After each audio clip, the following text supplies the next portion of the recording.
নমস্কার বন্ধুরা, সবাই কেমন আছো? আশা করি সকলে ভালো আছো, কিন্তু আমরা ভালো নেই।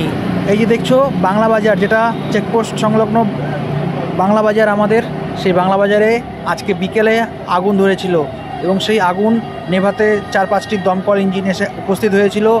অনেকের দোকান জ্বলে গেছে, 4-5টি দোকান অন্তত, আর অনেক ক্ষয়ক্ষতি হয়েছে।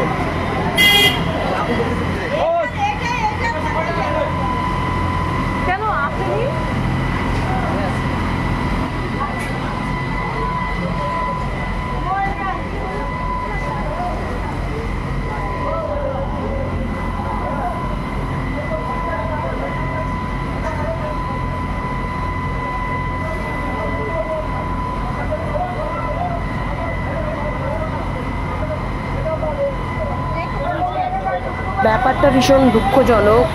সেখানে ফায়ার ব্রিগেডের সব কাজ চলছে, তারা নিজেদের ডিউটি করে চলেছে।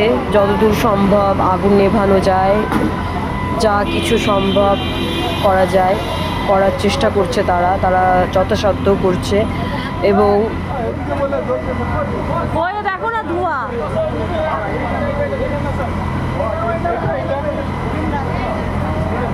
এখানে সকল সাধারণ মানুষেরা ভীষণ চিন্তিত। তারা ভাবছে এবং দেখছে, কিন্তু কোনো কিছু করার উপায় নেই। ফায়ার ব্রিগেড এসে সব কিছু ঠান্ডা করার চেষ্টা করছে এবং ব্যাপারটা যতদূর সম্ভব তাদের ডিউটি তারা পালন করে চলেছে। আর ওদিকে এখনও তীব্রভাবে আগুন ধরছে ভিতরে, তার ফলে বাইরের দিকে ধোঁয়া। একটা দোকান ভীষণভাবে ক্ষতিগ্রস্ত হয়েছে, যদিও কোনো মানুষের ক্ষতি হয়নি, শারীরিক ক্ষতি, সবাই ভালো আছে। কিন্তু ব্যবসার জায়গাতে একটু না অনেকটাই ক্ষতি হয়েছে কয়েকজনের। আর কিছু মানুষ তো তাদের নিজেদের জিনিসপত্র বার করতে। সন্তোষ দাদা, শিলিগুড়ি ভক্তিনগর থানার নিকটে যে বাংলা বাজারটি অবস্থিত, সেখানে সকল ব্যবসায়ী, সাধারণ ব্যবসায়ীর বাজার রয়েছে। এই পার থেকে ভিতরের দিকে কিছু বাজার, ফল বাজার থেকে মাছ বাজার, সবজি বাজার, বিভিন্ন ধরনের যা বাজার হয় সেই বাজারটা রয়েছে। আর এই পারেও সেই বাজারের কিছু অংশ আছে।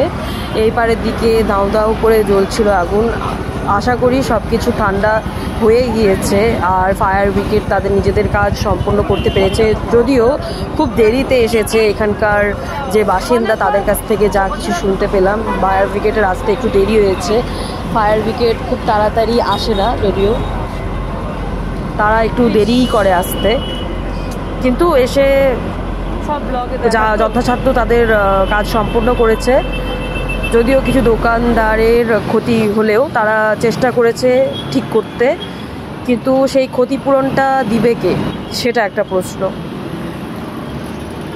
কথায় আছে জল এবং আগুন দুটোই ভয়ানক, তাদের সাথে খুব সাবধানে নম্রভাবে কাজ করা উচিত।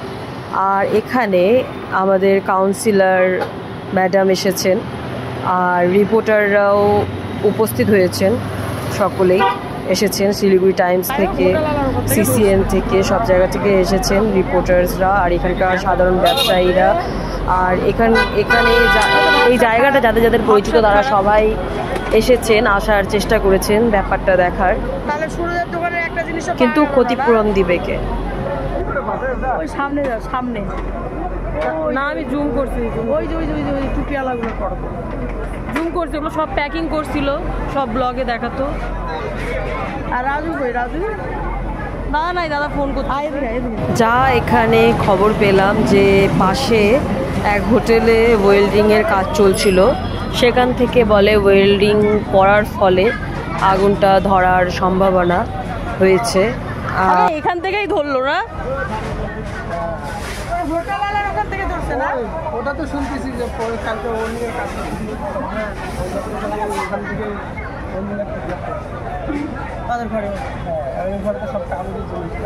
আজকে সমস্ত খুলছিল তো, ধোঁয়া কোথার থেকে বাচ্চারা দেখতে পাইনি।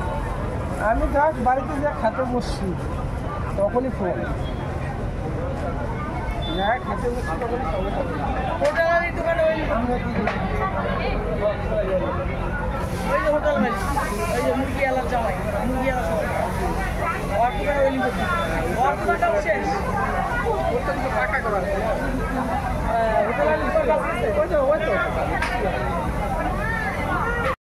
Thank you for watching. এই পৃথিবীতে যতজন রয়েছে তাদের সবার যেন মঙ্গল করে ভগবান, এই প্রার্থনা করি। এবং সকলে সুস্থ থাকো, ভালো থাকো, পরিবারের সাথে হ্যাপি থাকো এবং সাবধানে থেকো। Tata, bye bye.